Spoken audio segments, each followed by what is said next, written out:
Part 1, My English Journey Begins. A Book and a Realization.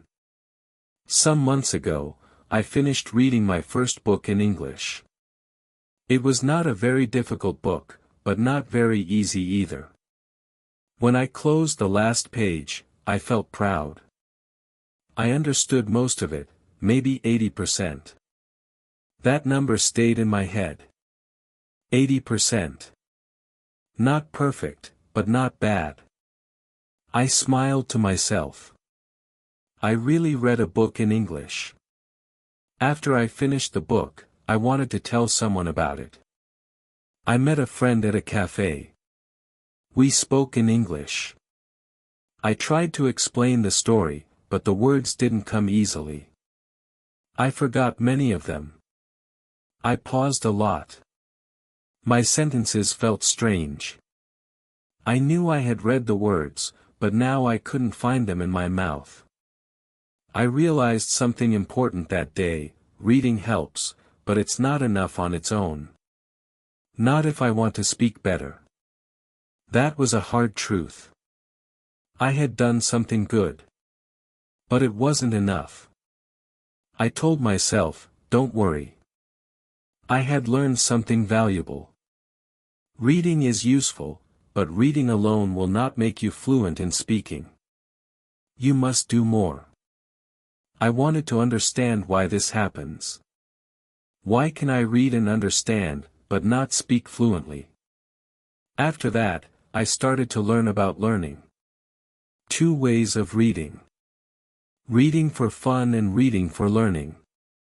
I understood that not all reading is the same. Sometimes I read just to enjoy the story. I don't stop at every word. I don't check the dictionary. I read to relax. That kind of reading is important. It makes English feel natural. It keeps me motivated. But there is another kind of reading. When I really want to learn, I read slowly. I stop when I see a new word. I ask myself, what does this word mean? I look at the sentence. I try to guess. Then, if I'm not sure, I check the meaning in a dictionary. I also write the word down. These 2 ways of reading, fun and focused, are both useful. I just need to know when to use each one. I don't have to choose one and forget the other. Sometimes I can even do both at the same time. Some books make it easy. I enjoy the story, and I learn new words too. But I must be honest with myself. If I only read for fun, my speaking won't improve much. If I want to use English when I talk, I have to use reading in a smart way. I began to use better strategies. I started with small changes. One of the first things I did was simple: I stopped rushing to the dictionary. I tried to guess the meaning from the sentence. This helped me think more in English. Then, I created a small system for taking notes. I circled new words. I underlined phrases I liked. After reading, I opened my notebook and wrote those words and phrases again, with an example sentence. I didn't just write the word alone. I wrote how it was used in the book. That helped me remember more. I also tried something new before each chapter. I made a small prediction. I looked at the chapter title and asked myself, what will happen next? Then, after I read, I checked if my guess was right. That helped me focus and remember. One more thing helped: I started reading out loud. At first, I felt shy. I didn't want other people to hear me. But I found a quiet room and read to myself. I read slowly. I listened to my voice. I practiced the rhythm and the sound of English. After some time, I recorded myself reading. When I listened, I heard where I made mistakes. Then I tried again. It felt good. I was reading, listening, and speaking, all at the same time. These were small changes. But they made a big difference. Part 2, Speaking starts with reading. The first real conversation. One evening, I sat on my bed with my notebook. I looked at the words I had written down while reading. I tried to make new sentences with them.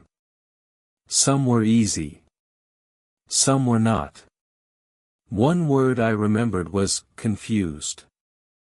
I had read it in a funny scene from my book. Now I wrote a sentence. I felt confused when I got lost in the big city. I read the sentence out loud. It sounded right. I smiled. This word was now mine. Later that week, I went to a local English club. It wasn't big. Just 6 people and 1 teacher. I was nervous. My heart beat faster than usual. We sat around a table and the teacher asked a simple question, "What book are you reading right now?" My turn came. I opened my mouth and said, "I read a story about a boy who finds a magic door. He is confused at first but then, I stopped. I forgot the word." The teacher waited. I tried again. Then he walks through the door, and learns a secret. It wasn't perfect. But it was something. The others nodded. Some smiled. The teacher said, "Interesting. Why was he confused?" That question helped me. I relaxed. I answered it. We talked more about the story. I used a few of my new words. Some came out easily. Some didn't. But I was speaking. Really speaking. I was using words from the book. That night, I walked home slowly. The streets were quiet. I thought about the conversation. It wasn't long. Maybe 10 minutes. But it meant a lot. It showed me that reading can help speaking, but only when I use the words, not just see them on the page. From words to patterns. The grammar I never noticed. Another day, I looked back at a short paragraph from my book. I wanted to study the grammar, but not like I did in school. No long rules.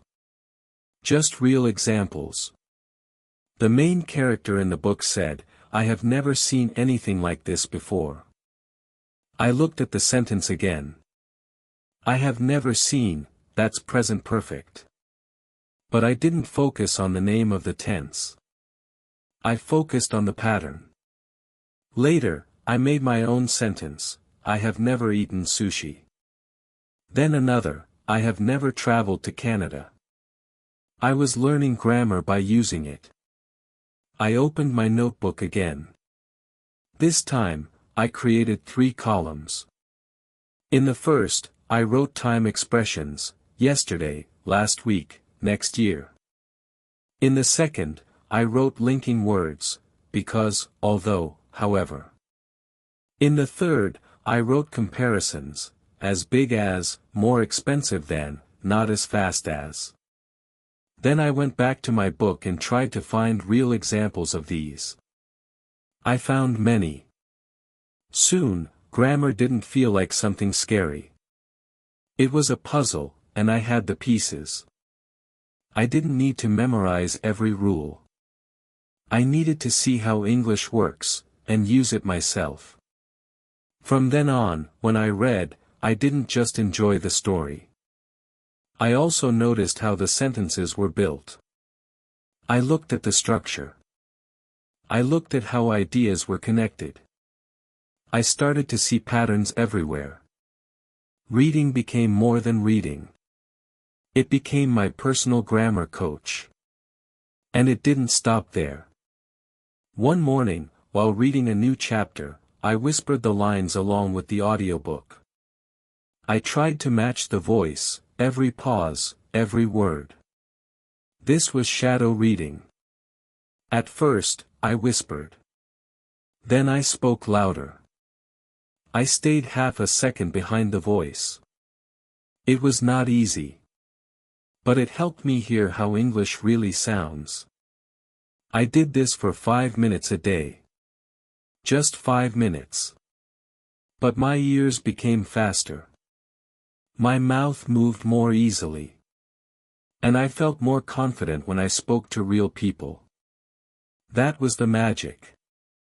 Not a secret. Just practice.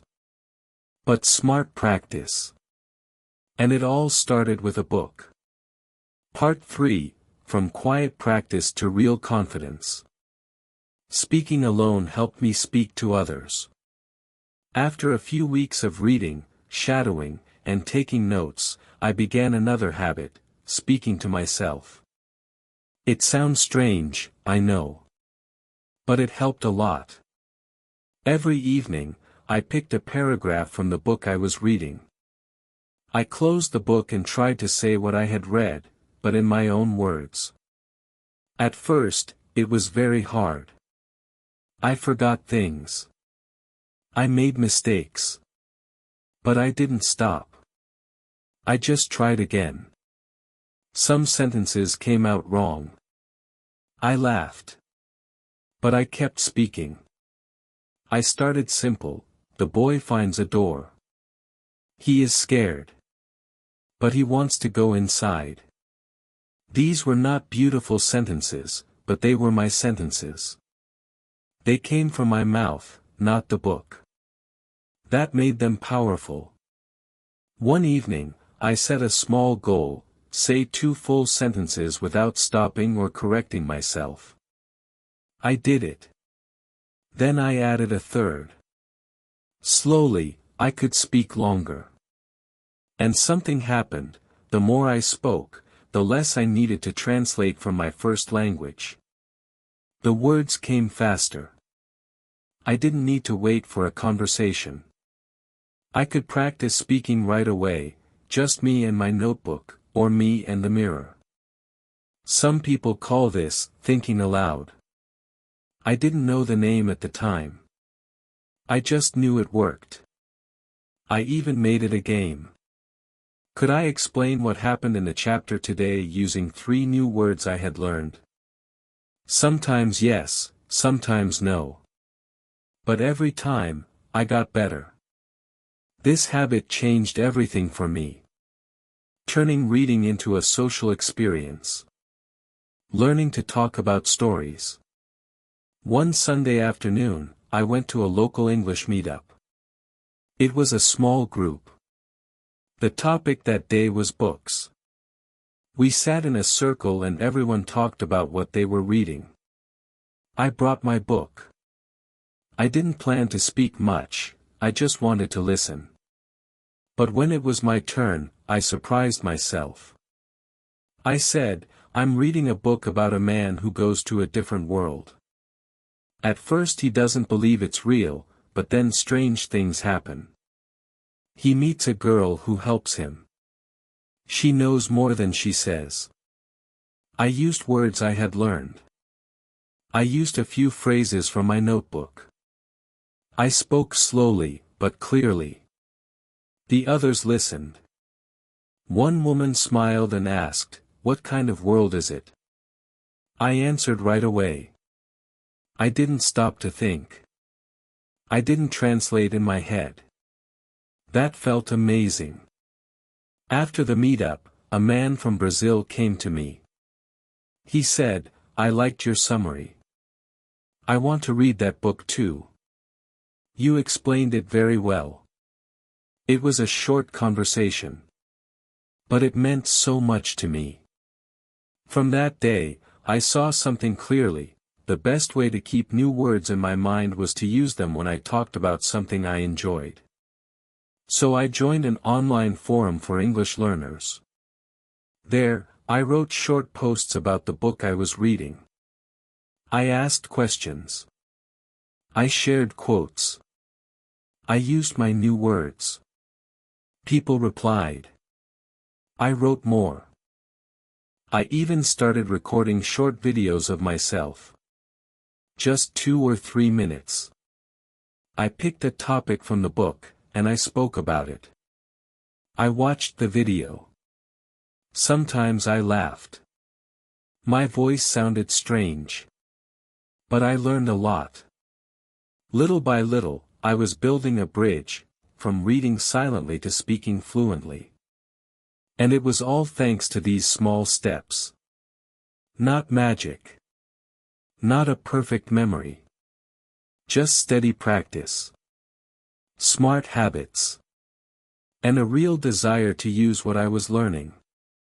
Part 4, English that opens doors. From practice to progress. After a few months, things started to change.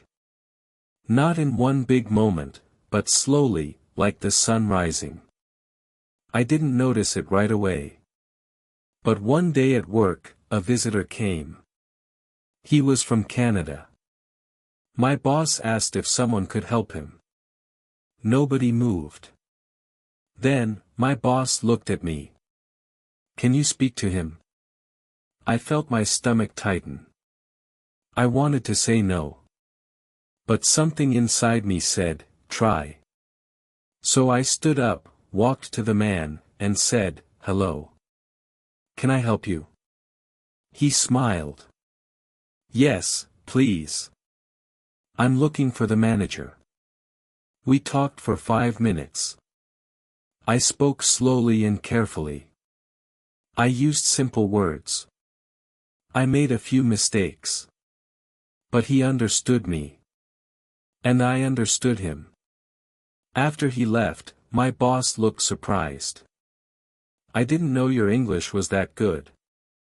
I smiled. I didn't say anything.